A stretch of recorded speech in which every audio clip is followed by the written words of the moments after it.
Hello everyone, today we're doing something very different. Gary got a birthday present this year that was a zero radius mower. It's a John Deere mower and it's really pretty cool. That was his birthday present. But the real thing that was a problem on his Craftsman, he had like a little tow hitch kind of thing for his cart. This is an enormous yard. It's a lot easier to haul the cart around. John Deere wants to charge you about $150+ for the tow hitch that goes on this for the kit assembly. And we said, au contraire. So Joe, with his genius mind, came up with the plan on how to create a tow hitch for the John Deere without it costing $150 plus tax. I'm going to let him explain it to you because I know nothing except for the fact that this is going to be a good thing for Gary. I decided probably the thing to do is just do something that we could bolt on to the frame of the John Deere because that's what John Deere does. So I went to one of the local big box stores and I got some pre-punched metal. Single row on one side, double row on the other side. So I got that in a 4-foot piece. And then I bought some 1-inch pre-punched square tubing, got that in a 6-foot piece. And of course we bought various nuts and bolts like you have black paint. So where this is going to mount is where I took these 2 nuts off on each side. And we've already done a test fit to make sure it's going to work. I'll take this 1-inch square tubing, cut it appropriately every inch, spray the chunks, get longer bolts, and that will use it for the corner blocks, and that will level my ride height for the trailer head. We did our spray paint. So now we're just going to grab it off of here, take it back over, and see if we can slap it back on. So you can kind of see how I used the double row of holes here, and you'll see shortly how this all fits on the mower.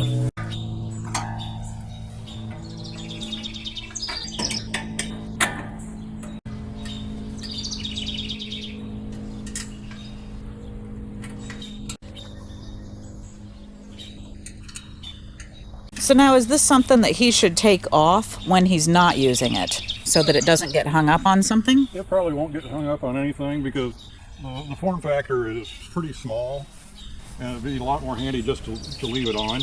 And the good thing is the way I've got it designed, we've got wheel clearance, we've got frame clearance, and we're out here far enough that by the time we run the pins in, even if he's turning, he's not going to be touching his mower. Well, I'm just going to start tightening this little critter down.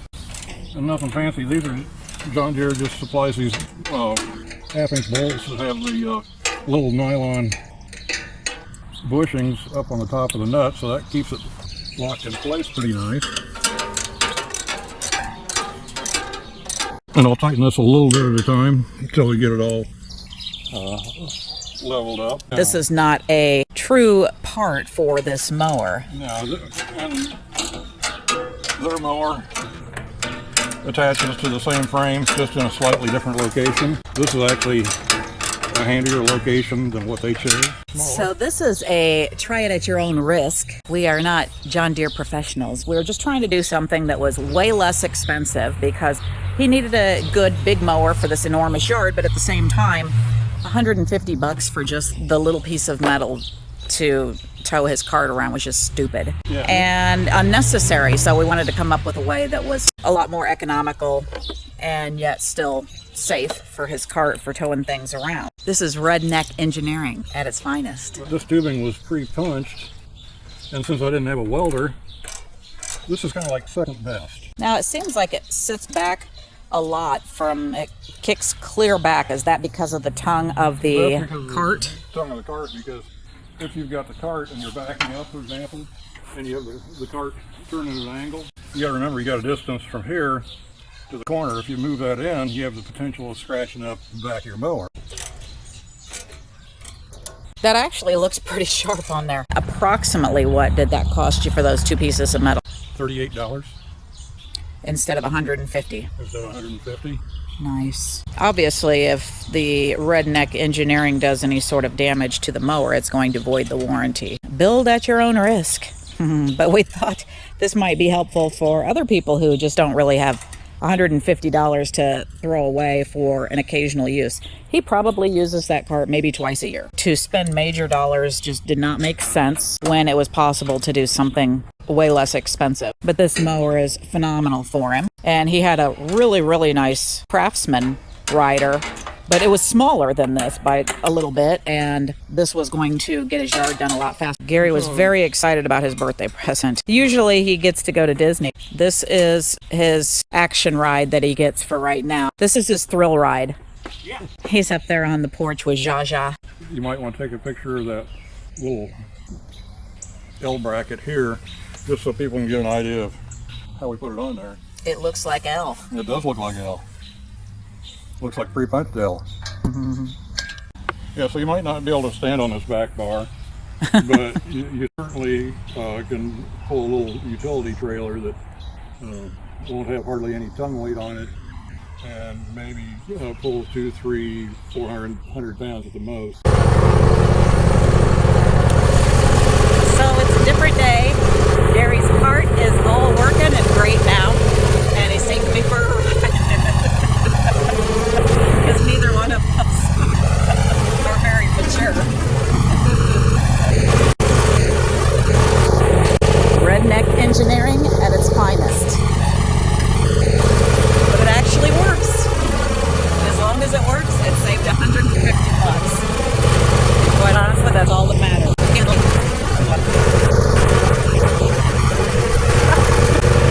Oh, I can't even believe I'm trusting him to ride in this thing.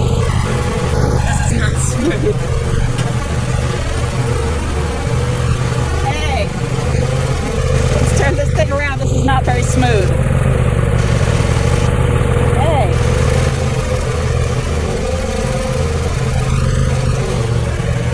He doesn't listen.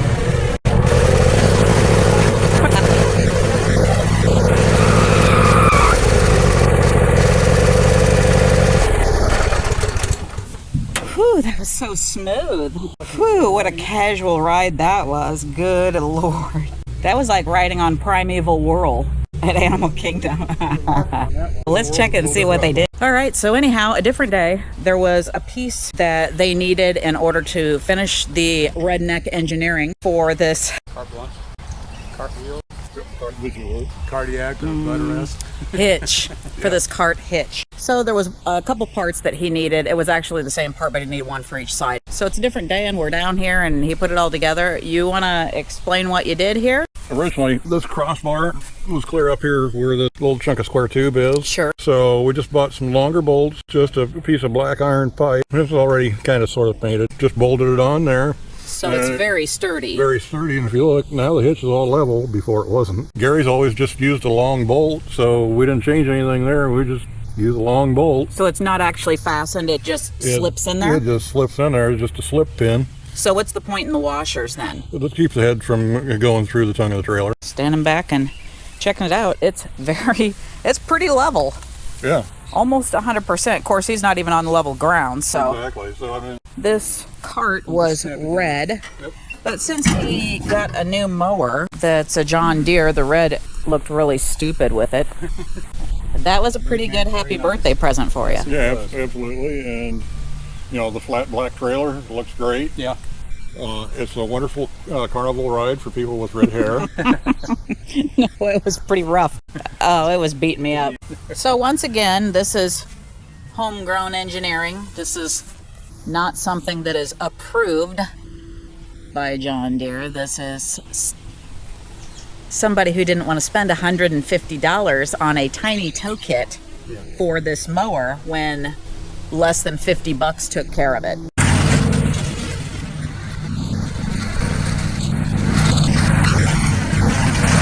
All right. Want you home by midnight? No later.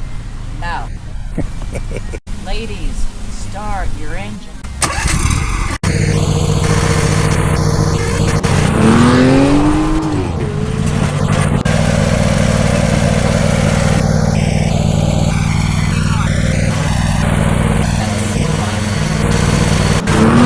Please check out our other great videos on mostly Disney. How the Disney parks, the rides, the resorts, the resort rooms, the Skyliner rides, day trips, car shows. There's a lot of great videos I think you'll enjoy. Thank you so much for watching. Bye-bye. Bye-bye.